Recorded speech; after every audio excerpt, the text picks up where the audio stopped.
Because he don't just get you out there for no reason. He gets out there so he can spill your blood. See, God created us outside and then he put us in a garden. And when he put us in the garden, everything was perfect. But he didn't move the devil out of the garden. He let him stay in the garden. Right, so you could be tested. And the revelation is he always gonna be there. But you got to understand what he's there for. What's that noise?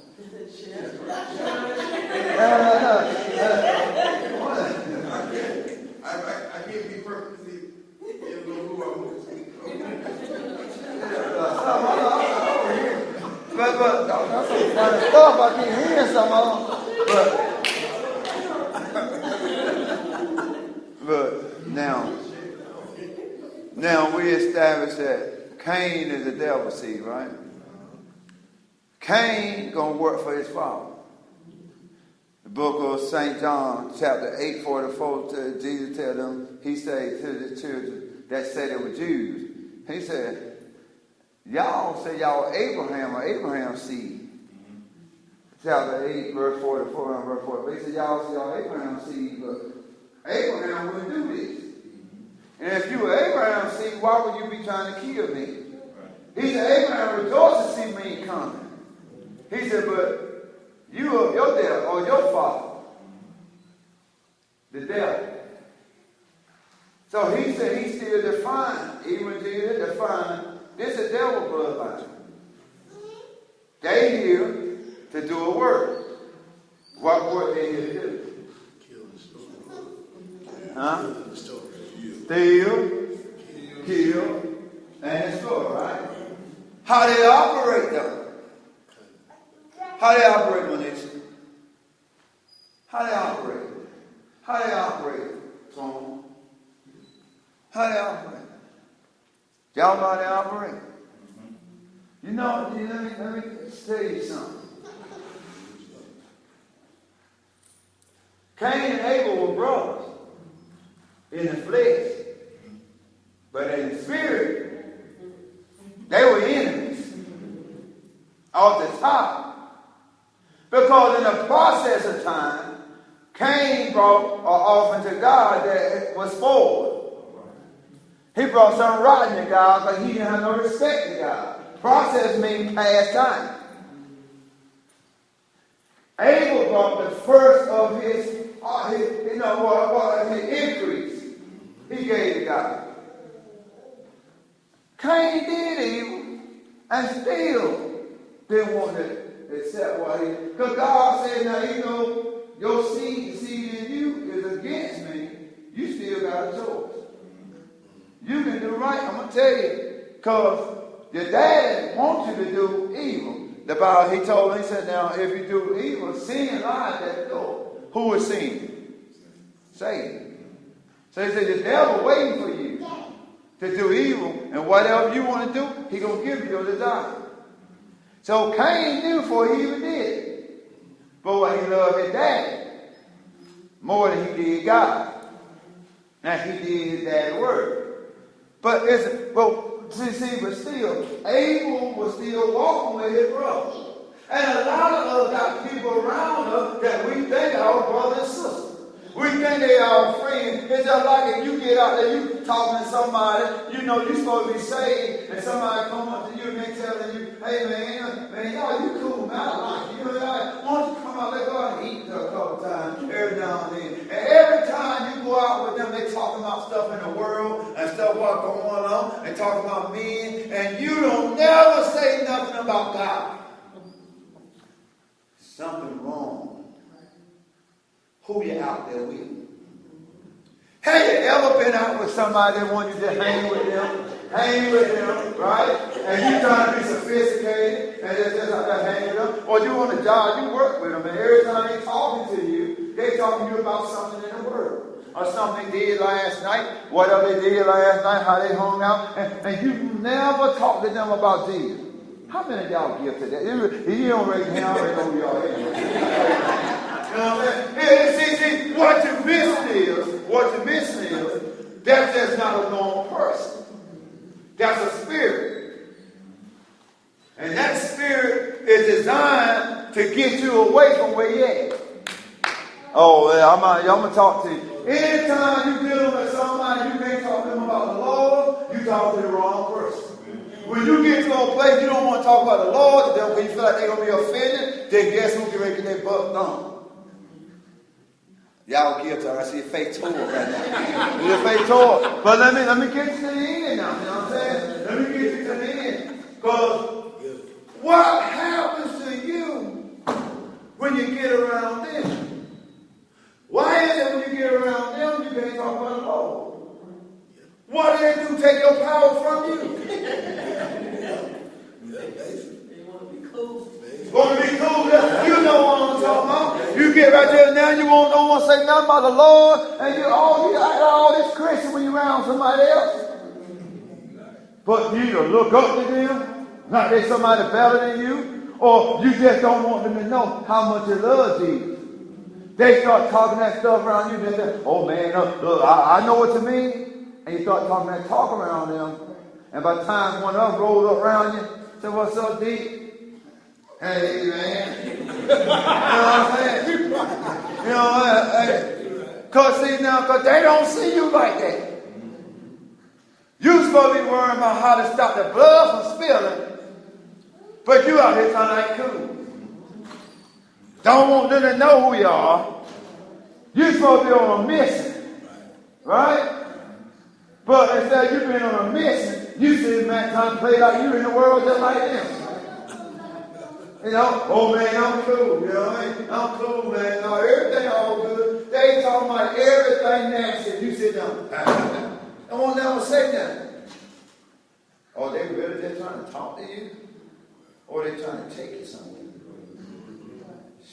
Y'all know what talking. Don't play with it. You know the problem with us here. You know the problem with us here? I said you don't have a revelation. Ain't nobody's going to be able to talk to you like that. They might start out that way, I set them up, but before long, I'm going to eat them up, you know what I mean? I'm going to eat them up, you know what I'm saying? Because if I take away your power, you ain't nothing. I come for your soul anyway. Why you think, oh, that's what's that, doesn't even answer one. She just my friend. She ain't your friend. She ain't your friend. You work on a job with her, but she get in. Because what she wants to do is get you out there to field. I got to get you out of the door. So here in the garden, I got you covered. I got the spirit of Cain in me, and I can't do nothing with you while you're in the garden. I got to get you out of the garden. Because if I can get you out of the garden, I get you out there in the field. I got to do something to you. I rise up on you when I get you in the field. And how did I get you out there? I get you by you not knowing who I am. I'm that you don't know who I am. And all your life, I've been trying to get you anyway.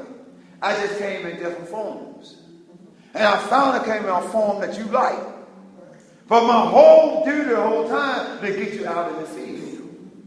Because if I can get you away from the house of God, then I can rise up and kill you. I can spill your blood if I get you out there. Because you don't know it until it happens if you don't have a revelation.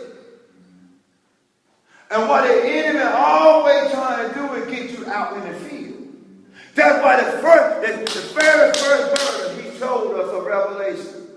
He said the spirit of Cain going to try to get you out without you knowing who you're dealing with. You won't think it's your co-worker, your friend, your girl, and everything will look good. And you want to trust somebody that's been trying to kill you all the time. Well, you can't see the devil with your eye. But he works behind flesh. The spirit of Cain works behind flesh. It has a purpose here. That's to get us in the field. While you thinking you know what's going on, you hang with some bunch of guys, and you can't never say that about Jesus to them, and all of a sudden you're getting farther and farther from God because their job to get you in the field. All of a sudden now you don't talk about Jesus, holler, none. You just come to church.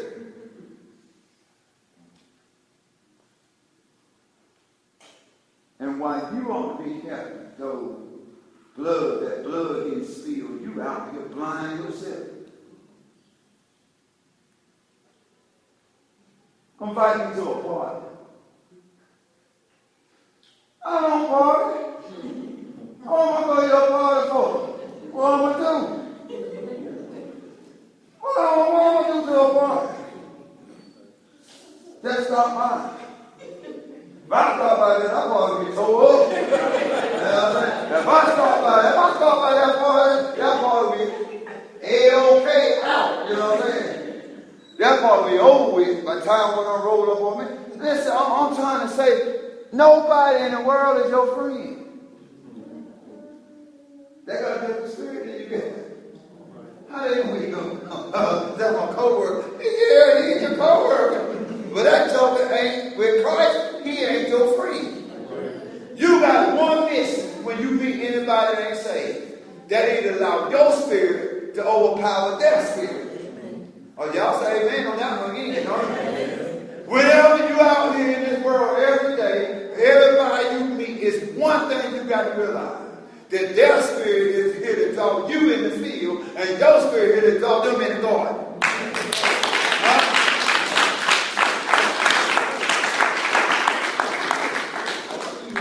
Because if you don't, guess what? The blood that spilled might be yours.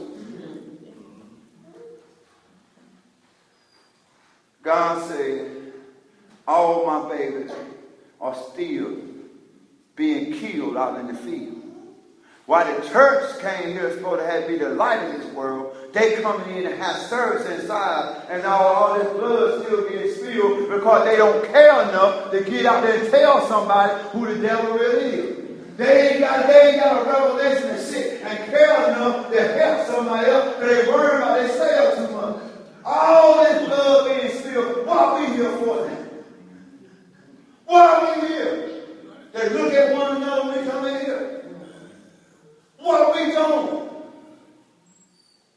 Are we helping around here? Can we say all of us have put forth our best to help around here to stop some of this blood from being spilled? The Lord asked me that. What are we doing? What are we here for? You sitting there trying to be cool with everybody else that ain't saved. How am I going to be cool with somebody that ain't like me? They going to think I'm cool, try to light that spirit up. They don't love you. How can they love you? Cain didn't love Abel. So if he didn't love his brother, how that spirit going to love you? The devil got one duty through his children, is to draw you out there. Man, if you get out there a little way, you'll stop being affected. Because you don't want your friend, them boys, them guys you work with, co-workers, to know who you love. And you won't mention the Lord to them. Because you're too busy worrying about how they look at you. I don't care about how you look at me.